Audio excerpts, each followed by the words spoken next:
এখন আমরা চাই না যে এরকম আর কিছু আমাদের উপজেলা স্বাস্থ্য কমপ্লেক্সে হোক, যার জন্য আমরা পিছিয়ে থাকি।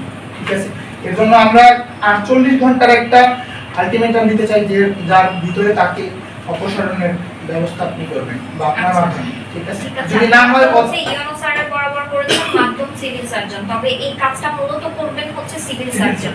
এই জন্য ভালো হতো যদি বরাবর সিভিল সার্জন মাধ্যম উপজেলা ইউনো নির্বাহী অফিসার দেওয়া হতো, সমস্যা নাই। তবে সিভিল সার্জনকে এটার অনুমতি দিতে হবে, কারণ সিভিল সার্জন মূলত কাজটা করবেন, উনি হচ্ছে সিভিল সার্জনের আন্ডারে।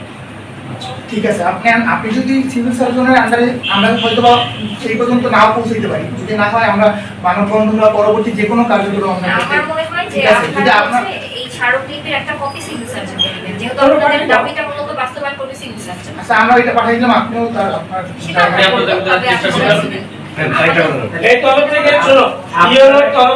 প্রতিনিধিবৃন্দ আমাদের কাছে, আমাদের উপজেলা নির্বাহী অফিসার স্যারের কাছে একটা স্মারকলিপি দিয়ে দিয়েছে। সেটা হচ্ছে যে উপজেলার স্বাস্থ্য কর্মকর্তা অর্থাৎ ইউএইচএফপিও, ওনার বিরুদ্ধে বেশ কিছু অভিযোগ আছে এই স্মারকলিপিতে। তো এই স্মারকলিপি আমরা আমাদের ঊর্ধ্বতন কর্তৃপক্ষের জ্ঞাতার্থে পাঠাবো এবং আইন অনুযায়ী যে ব্যবস্থা নেওয়া সমীচীন সে ব্যবস্থা গ্রহণ করা হবে।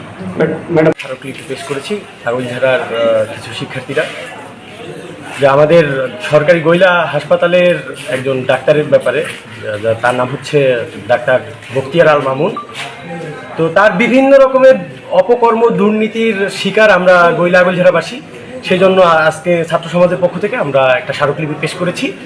তো তার দুর্নীতির কথা যদি আমি বলতে যাই, সেই ক্ষেত্রে আসে তার নিজস্ব যে কোয়ার্টার আছে, সেই কোয়ার্টারে সে আলাদাভাবে ডিউটি টাইমে মানে রোগী দেখে এবং সাথে সে ভিজিট নেয়। তারপরে হচ্ছে জ্বরের রোগী যদি তার কাছে সেবার জন্য যায়, চিকিৎসার জন্য যায়, সে সেই জ্বরের রোগীকে 2000-3000 টাকা 5000 টাকার টেস্ট দেয়।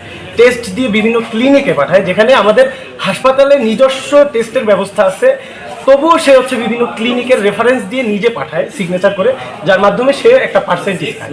এবং হাসপাতালে সরকারিভাবে প্রত্যেক সরকারি হাসপাতালে ঔষধ আছে, সেই ঔষধকে গরিবদের মাঝে বিনামূল্যে বিতরণ না করে সে হচ্ছে সেই ঔষধগুলোকে বলে যে ঔষধ নেই, ঔষধ শেষ হয়ে গেছে। তাহলে যে ঔষধগুলো আসে সেই ঔষধগুলো কোথায় যায়?